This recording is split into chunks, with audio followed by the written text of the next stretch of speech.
Hey, this is a quick run through of the features of SLC Bitrate Explorer. As you can see, the tool has 7 tabs: File Intelligence, File Compare, Bitrate Chart, Frame Type, Metrics, BD Rate, and Breakeven. The product itself is available for 14-day trial. After the 14-day trials, most of the features in these tabs go away and these remain. So a lot of the features that we'll be discussing early in this tutorial will remain after the 14 days. So File Intelligence, this is basically the media info view. So this gives you all the information you get from media info plus additional information that you get from the frame type. You'll see that in a few minutes, including GOP, reference frames, B-frames, that type of stuff. And you see the thumbnail that's useful when you're trying to identify the file. Here you see H.264 very slow, here very fast. What we're doing is we're looking at the parameters that are reported in the metadata, and we're drawing a conclusion as to what preset is, and you can see that there is a match score. In this case, it's 100%, so it's not in doubt. And if you had any doubts, the file name would kind of nail it for you. This is all the information that you would typically see in the media info HTML view. And if you want to hide defaults, meaning hide defaults that weren't adjusted during the encode, you click this, and then these are the only parameters that were adjusted. So this is what you get. And this is all the metadata reported in the file header, and this is anything that was adjusted during compression. So pretty useful information there. This is only available for H.264 and H.265 because this information isn't provided with VP9, AV1, and most encodes from third-party services like AWS Media Convert or Bitmovin. File Compare gives you the ability to basically compare two files. Again, if we don't show deltas only, or don't click show deltas only, we see all the parameters that were available in the File Intelligence tab. And this is basically the baseline encode. This is the second encode. And any parameter that's different in the second encode or third encode, you can have as many files in here as you'd like, is going to be highlighted. If you just want to see the deltas in the files, then this is how you see the deltas in the file. So here we see this preset is very fast, this is very slow, and these are all the parameters adjusted by the preset. And another example, let me get rid of these, might be CBR versus VBR. So if we compare these two files and we choose show deltas only, we see that the only things that were different in these two encodes were the max rate and the VBV buff size as well as the target. So really useful if you're trying to identify the differences between some experiments that you did and you weren't able to include the experiment definition in the file names here. Bitrate Chart. This we're going after the same functionality as Bitrate Viewer, except that it can take any file compatible with FFmpeg, so that's HEVC, VP9, AV1, even VVC. And you can include more than one file at a time, which makes it easier to compare. If you want to show a file, if you want to just look at the VBR, you click this, and obviously the reverse is true as well. So the basic file data is up here. So the VBR was average 1.88, the CBR was average 1.88, meaning they were as close in overall data rate as you could possibly get. In addition to the 1 second view, you've got the GOP view and the frame view. Again, that's consistent with what you get in Bitrate Viewer. What you don't get in Bitrate Viewer is the ability to actually look at the frames themselves in the video file. So click here and make it a little bit dramatic. We go to 1 second. So here's a high point in VBR. You would assume this is a hard to encode area because the data rate's so high in the VBR file. If we go to Frame Viewer, and we can zoom in here, and this is VBR, this is CBR, and you can see, in fact, that there is substantial degradation. If you want to play in video, so you can understand whether or not a typical viewer would notice it, you click I at the in point, O at the out point, and then you click play, and you can switch between the two files that you have here using either the drop-down menu or keyboard shortcuts up to 10. So you can have as many files in here as you want. The keyboard shortcuts obviously stop at 10, and then the file will basically replay or loop in this area. And again, you can switch back and forth to see whether or not you can see the actual degradation in frames that were experienced when we looked at it still frame. So this is an instance where we had one frame of very low quality because of a flash bulb, not something that a typical viewer would notice. And we'll look at this again when we get to the metrics tab. So this is bitrate chart, and next up is frame type. Frame type gives you the I frame, B frame, P frame. Blue is B, P is purple. Pretty clever, huh? And then as a practical matter, this gives you the ability to make sure that the files that you're encoding have keyframes at regular intervals, which you need for ABR packaging. You can tell in this instance we did not insert keyframes at scene changes. This is the overall bit rate, and then once we calculate metrics, we can show either VMAF, PSNR, or SSIM as an overlay, so you can understand how the bit rate varies between, in this case, VBR and CBR, and also how that impacts the quality. So let's get to metrics, and to compute the metrics, I'm going to drag the source file in there and then click Run Metrics. If you want VMAF negative, you click this checkbox. Otherwise, we're going to use FFmpeg to compute VMAF, PSNR, and SSIM in a single stroke, although it will take a couple of minutes, so I will pause the recording and come back to you once it's done. So we are now done, and we see CBR is in red, and VBR is in aqua, I guess. And you can zoom in if you want to look at more detail. You can drag by right-clicking the mouse, choose PSNR, SSIM, or VMAF.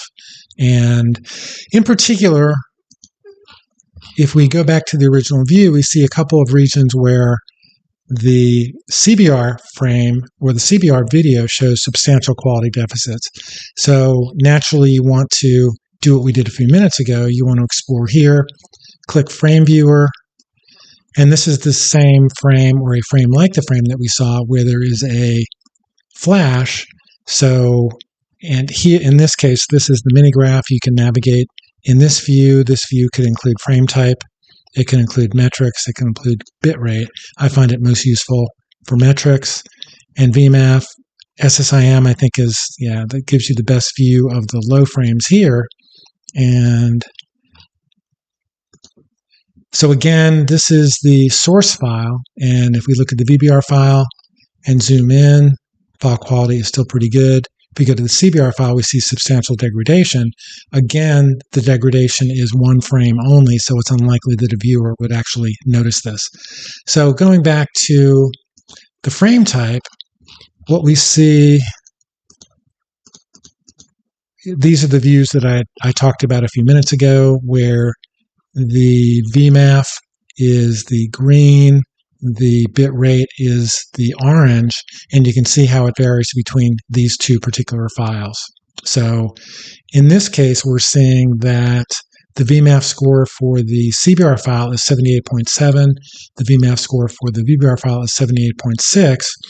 Not a lot of difference. And in this case, we see that the areas of degradation in the file are single frame only and not something that a viewer would likely notice. So that's all this. If you want to save stills, if you want to save the still frames from this frame, you click this, and that saves still frames. And they're now in the folder where the source files are. I think it's more interesting to do it this way. If you go to Frame Viewer, in this case, you can save the stills. Well, let me do one thing. We can zoom in, save stills, and where are they going to go? This is fine. Now we save the stills, but we save the stills in the zoomed in region. So if you really just want to focus on the zoomed in region, you can do that, and then it'll show in the crops that you saved.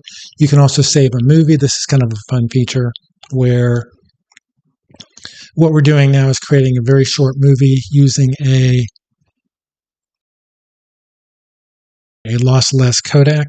So this is the reference, this is the VBR, and this is the CBR. So it's a convenient way to just capture the errors that you were seeing in the video file itself. If you want to look at differences, so this is the differences in the VBR file.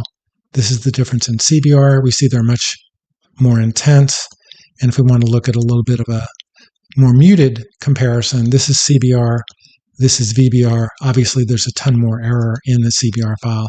Again, though, because this is only a single frame, it probably isn't going to affect the quality of experience of the viewer. So now we're going to get to the BD rate. And as you know, BD rate requires at least 4 files for each comparison that you're running. So I'm going to come over here. These are a bunch of football files. And I'm going to, let me clear these. Now, I've already computed the metrics for this group of files. So this is the source file. These are all encoding ladders in H.264, HEVC, VP9, and AV1 formats. Now, I could bring it into the program again, drag and drop, and then calculate it again. Or, since I already computed it, I can load the saved file, and then it's going to bring all the files back, and I don't have to compute VMAF again. It takes a few seconds to load, but it's infinitely faster than recalculating. So this is the metrics. They're all back. And this is BD rate. To see the BD rate, I click calculate, and that shows me the BD rate calculation. If I want to export this to Excel, I can do that.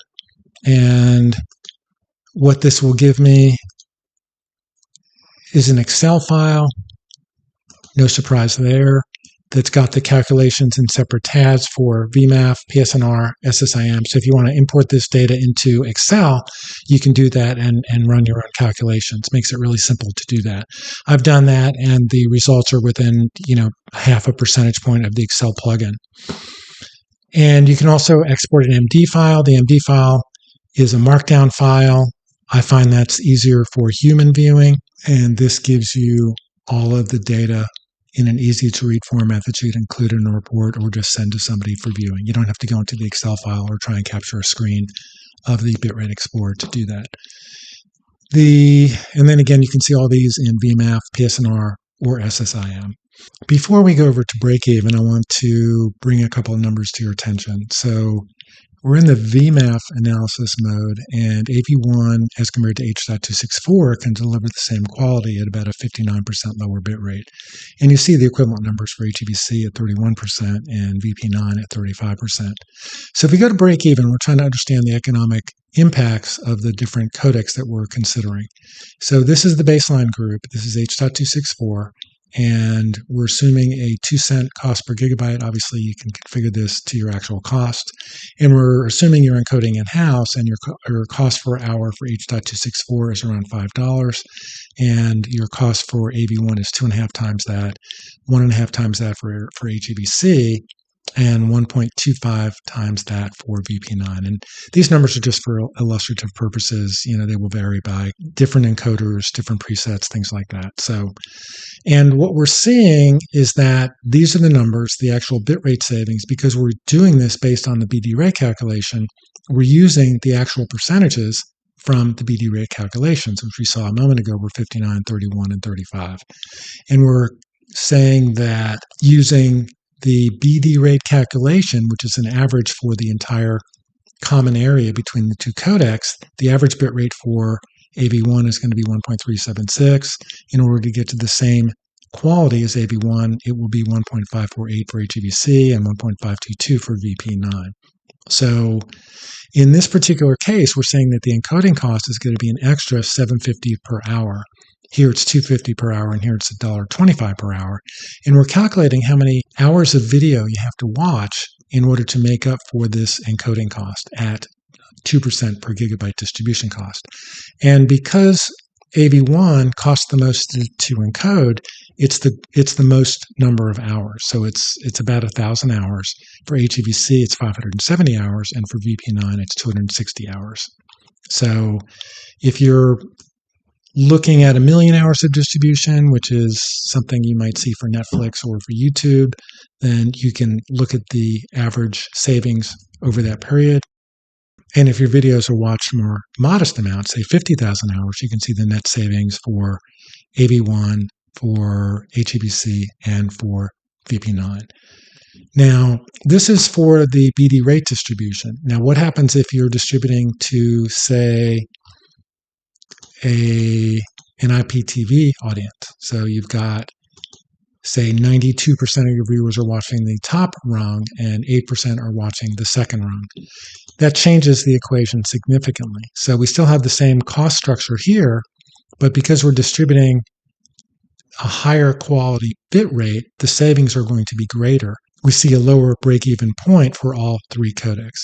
We also see the net savings go up to 860 for the 50,000 hours, and then we see equivalent increases there as well. By definition, BD rate measures the bitrate difference at the same quality. So there's no quality delta when we're applying the BD rate distribution pattern.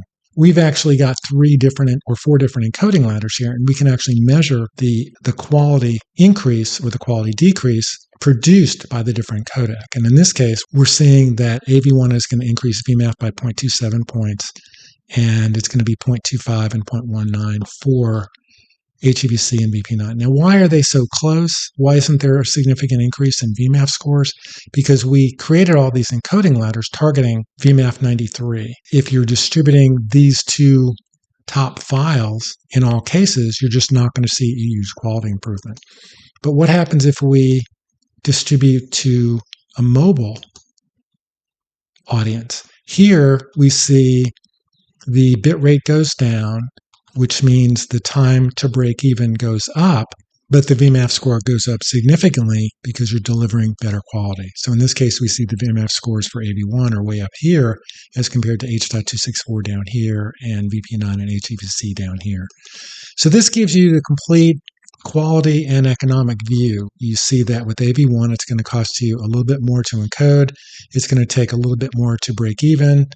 At 50,000 hours, if that's the relevant number for you, you're going to save some money, probably not enough to move the needle, but you're going to deliver much better quality to the viewers who are watching in this mobile configuration. And if you know what your configuration is, you can plug the numbers in. As long as they total 100, you're going to get updated scores that are particular, not only for your distribution pattern, but for your cost per gigabyte and your encoding cost. So this is SLC Bitrate Explorer. There are 7 tabs. It's available for 14-day free trial, and all the features are available after 14 days. If you want to keep this, and this, you're going to have to upgrade for $109. The bitrate chart, the file compare, and the file intelligence are available in perpetuity with the free version.